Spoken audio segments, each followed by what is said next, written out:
Hey Credit Warriors, Credit Shifu here, and today we are talking about the fact that now you have the ability, as of last Friday, to freeze your credit reports free of charge. A little tip of the hat to Graham Stefan, who drew my attention to this. I'll put his video on the subject at the end of this video.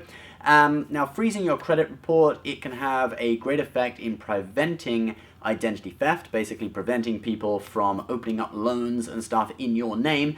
We'll get to that later on in the video, but first let's talk about why this happened. So this happened due to amendments to the Fair Credit Reporting Act that went through Congress, the House of Representatives, back on May 22nd as a kind of add-on to a bill that passed Congress. Let me read out the name of it.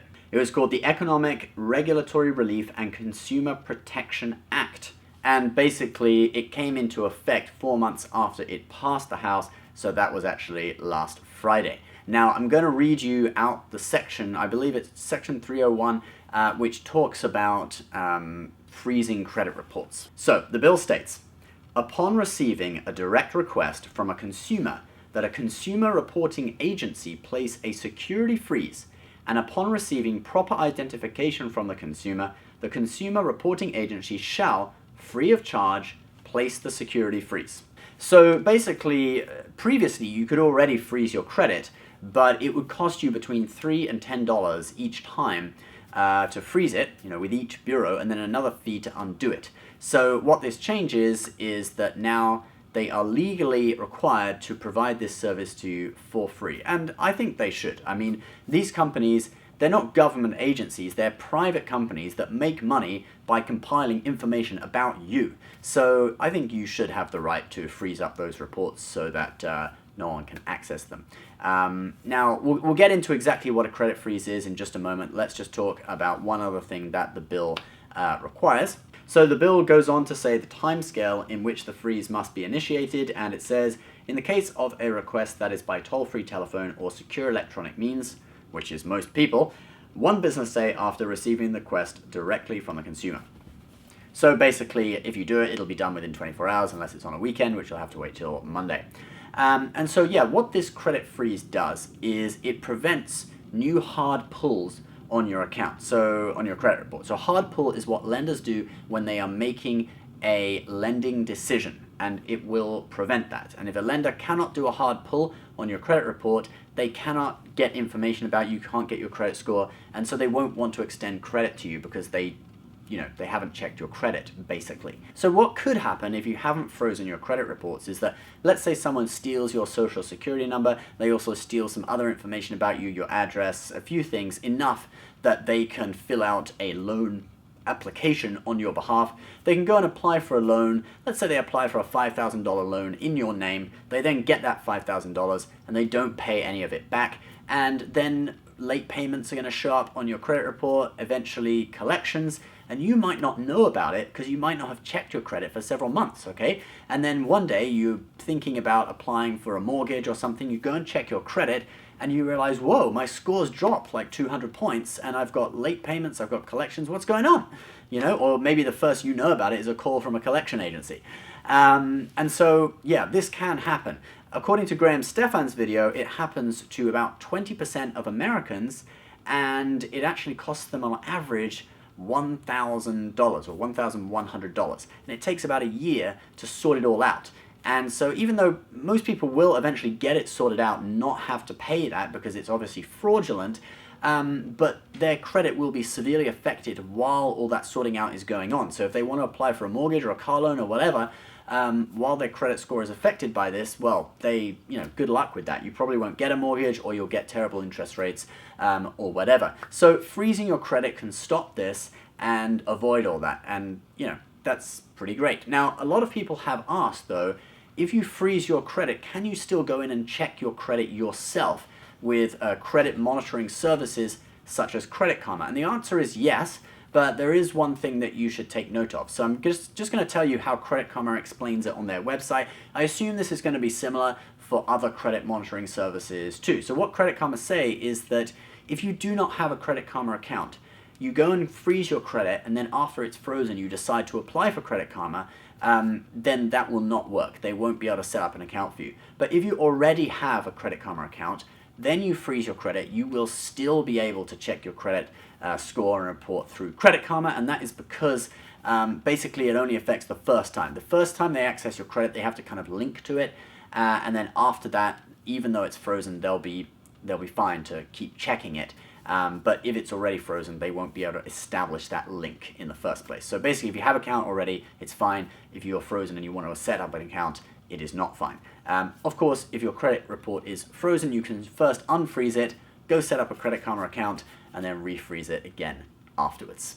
I also just want to point out that although credit freezes are the best way to protect your credit from identity theft, they are not 100% foolproof. So, for example, if a credit bureau gets hacked and the PIN numbers associated with those frozen accounts are stolen, there could be a risk of still having your report broken into. Likewise, if you store your PIN number for the frozen account electronically and your computer's hacked or your email's hacked or whatever, there is a slight risk that you could still be affected by identity theft, but it's certainly much, much less than if you didn't freeze your credit.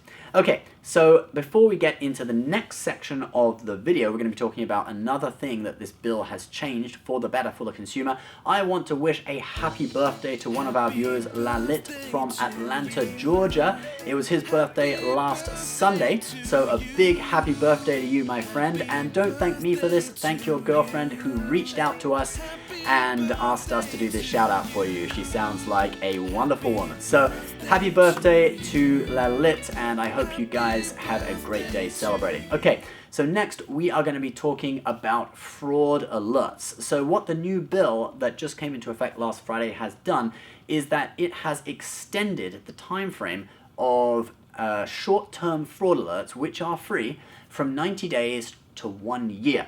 So what is a fraud alert? Well, basically what a fraud alert is if you feel that you are at risk of identity theft, you can actually contact the credit bureaus and set up a fraud alert. And you know, in the past, the short-term one would last 90 days, and now it lasts a year. And what the fraud alert does is that if a lender pulls your credit, right, does a hard pull on your credit report, the credit bureau will then inform the lender that it is likely that you have been a victim of identity theft and that they need to go extra steps to confirm your identity, which may include calling you and confirming that you did actually apply for a loan or not. Okay, so it just gives an extra step of protection. It's not to the level of freezing your credit. I think freezing your credit is a much more surefire way to prevent against this, but it does provide some extra protection. And there are a few other options. There's a longer term option, and there's also an option for military where you can set up a fraud alert while you're away on deployment, because obviously you're probably not going to be applying for new credit while you're on deployment, and you don't really want to think about, you know, if someone has tried to apply for a loan on your behalf, that's not something you're going to want to be dealing with while you are away. But to be honest, if you're in the military and you're going on a deployment, I would suggest just set up a credit freeze anyway. It's free now anyway, so that would be my preferred option. But just letting you guys know that these fraud alerts, the free option for fraud alerts is now extended from 90 days to 1 year in length. Now, the catalyst for all these new changes was the Equifax data breach, which happened last year and exposed the personal information of around 148 million Americans. That's like half the population. And if you count, you know, that probably 20 or 30% of the population is under 18 anyway, it's way more than half of the population that actually have credit cards. I mean, basically anyone who has a credit card will have some information with Equifax, because most of these cards report to all three bureaus. So anyway, it exposed a huge portion of the population to potential identity theft. But since that hack, only 8% of people have actually frozen their credit reports. So hopefully these new things that have come in will push more people to take further steps to protect their identity, and they can now do it for free of charge. So you could say this is kind of a little bit of a silver lining of that data breach. something good to come out of it. All right, guys, so please leave your comments about this below. Are you going to freeze your credit? Have you freeze your credit in the past? I'd love to hear your experiences, and if you have any tips for people, leave them below too. We will, as always, put some of our favorite credit card deals from our partners in the links below. So if you are in the market for a new credit card, you might want to browse the ones we have on offer and learn more about them. As always, please subscribe for new credit card tips and tricks almost every day, and we will see you next time. Bye-bye.